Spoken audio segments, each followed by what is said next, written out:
160. The Hidden Treasure. Li Yushang was the second son of a rich old man who used to bury his money and who was known to his fellow townsmen as Old Crocs. One day the father fell sick and summoned his sons to divide the property between them.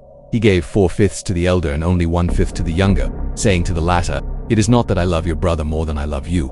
I have other money stored away, and when you are alone I will hand that over to you."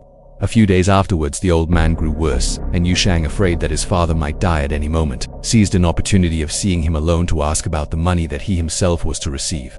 "Ah," replied the dying man, "the sum of our joys and of our sorrows is determined by fate.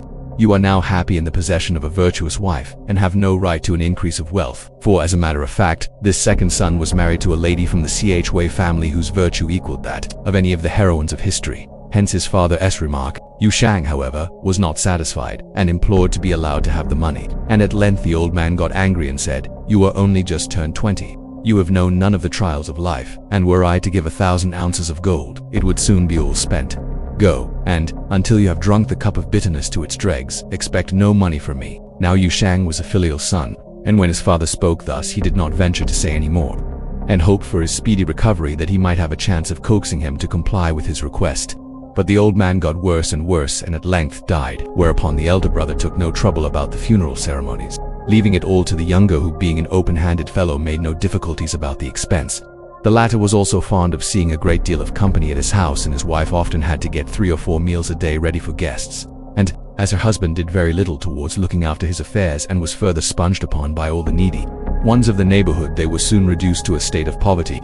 The elder brother helped them to keep body and soul together, but he died shortly afterwards, and this resource was cut off from them. Then, by dint of borrowing in the spring and repaying in the autumn, they still managed to exist, until at last it came to parting with their land, and they were left actually destitute.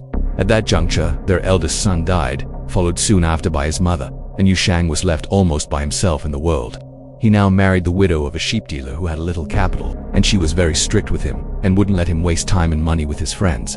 One night his father appeared to him and said, "My son, you have drained your cup of bitterness to the dregs. You shall now have the money. I will bring it to you." When Yushang woke up, he thought it was merely a poor man's dream. But the next day, while laying the foundations of a wall, he did come upon a quantity of gold, and then he knew what his father had meant by "when you are alone." 4 of those about him at that time, more than half were gone. Thanks for watching. Please like the video and subscribe to the channel for more excellent content.